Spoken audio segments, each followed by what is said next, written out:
You lit a fire on women like my children are ragged.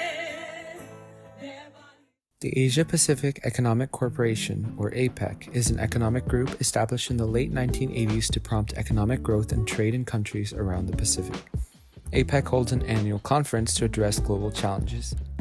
This year, the conference took place from November 11th to 17th in San Francisco, California, bringing together international leaders from around the globe. In anticipation of the event, the city implemented roadblocks and increased the presence of law enforcement in an attempt to manage visitors and maintain order.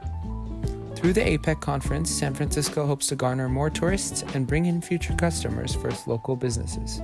One such business is Joe and the Juice, a cafe chain that sells coffee, juice, and sandwiches. A lot of our people, the people that come into my location here at this store, are residents that live in the general area that don't want to work from home. They rather work in a coffee shop. They come in here on a daily basis. And then I have people who work in the offices around this area through like lunch rushes and stuff like that. They come in and get lunch. It has gotten a little slower, I will not lie, due to the lack of people being able to even just access this general area. We thought maybe it'd get a little bit busier, see that mass people coming into this area, but it's not that case. It's actually gotten a little slower. Prudencio found out about the APEC conference through Twitter and overstaffed the store to cater more customers than usual. However, he finds that this change was ultimately not necessary since the shop didn't garner more customers than usual. Despite not receiving formal information regarding the APEC conference, he says that each business should inform themselves about events that will happen around them. I don't expect, the government or the local politicians to come around and be like, hey, there's an event happening to every single business in San Francisco, because that would take a long time to do. As long as you're well informed about your local area, I think you can find out about anything without having somebody tell you. Similar to Joe and the Juice, other businesses, such as Paris Baguette, also found out about the APEC conference without an official notice and anticipated more customers. We were expecting a lot more than what we got. Not much changed from business. Just because there's more people in the area and they all, people need food. So we've made a lot more extra, but it kind of went to waste. I don't like really wasting food, so I took it home and fed it to my roommates. Although the anticipations of new business from visitors and tourists fell short, they did receive an influx of people in the area. In response to the APEC event, protesters from the No to APEC Coalition and other organizations marched down Market Street to the Moscone Center on November 12th, demonstrating against the convention and fighting for workers' rights and a variety of issues stemming from capitalism. The San Francisco Poster Syndicate is a non-profit organization that screen prints posters with various designs and hands them out to protesters. Organizer Art Hazelwood says he created designs after brainstorming with different organizations and set up a booth at the protest along with other volunteers. Part of what we do is we give them away for free, and that kind of exchange is just a really beautiful thing. Gratitude people express for it, but also it's just a feeling of giving and maybe in a small way making a society that we want, where we support each other with mutual aid. So now, over the years, we've developed relationships with different unions and different organizations that can give us some money. Something like this, we put out a tip jar, but that's just, in truth, some people don't feel comfortable taking something for free. So we get funding from tips, we get funding from organizations that can pay, but we don't turn any groups down. Basically, we just go day by day and see what happens. So far, we've done very well. Carrying these posters, many protesters marched by Paris Baguette. However, even with many people nearby on the streets, Voucher says that it hasn't necessarily translated to a significant increase in customers. We get more business for drinks.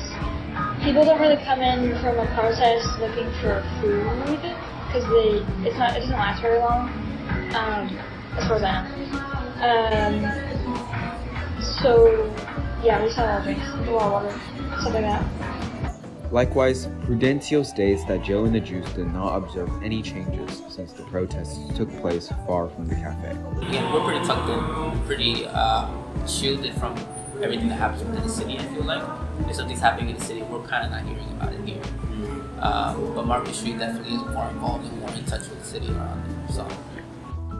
While Joe and the Juice is further away from the event and hasn't seen any of the commotion around it, Prudencio says the changes made throughout the city has affected the cafe, such as cleaning the streets and sending homeless individuals to temporary shelters.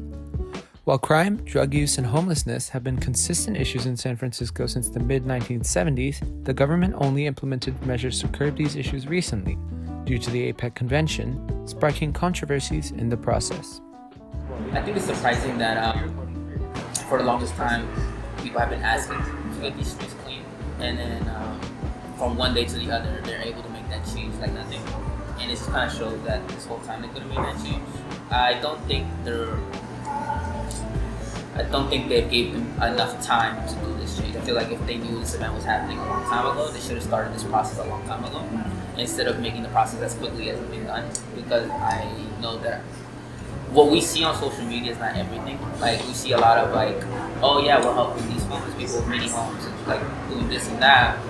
But that's just a few people out of these thousands and thousands of homeless people that are on the streets, and we don't know what happens to the rest of them. Like, have they been helped? Have they been like, only the things that we were seeing online, like things that are being told.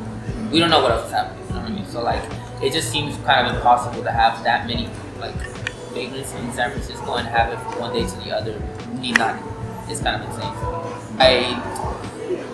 I hope that they made the right movements for those people instead of like just kick them out like super type of thing. So we'll see.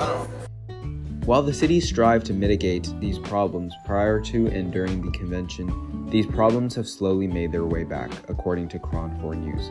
APEC made areas of the city inaccessible and slowed down business in the area. Meanwhile, Prudencio states that although he has seen promising signs of new businesses developing in the area, he is unsure what the future holds. Recently, they started opening up across the street. Like, this opened up recently, like in the last year and a half. There's a wing place right here down the street that just opened up like 2 weeks ago. So businesses are starting to pop up. So hopefully that brings more. But APEC in particular, as of now, it has not been changed.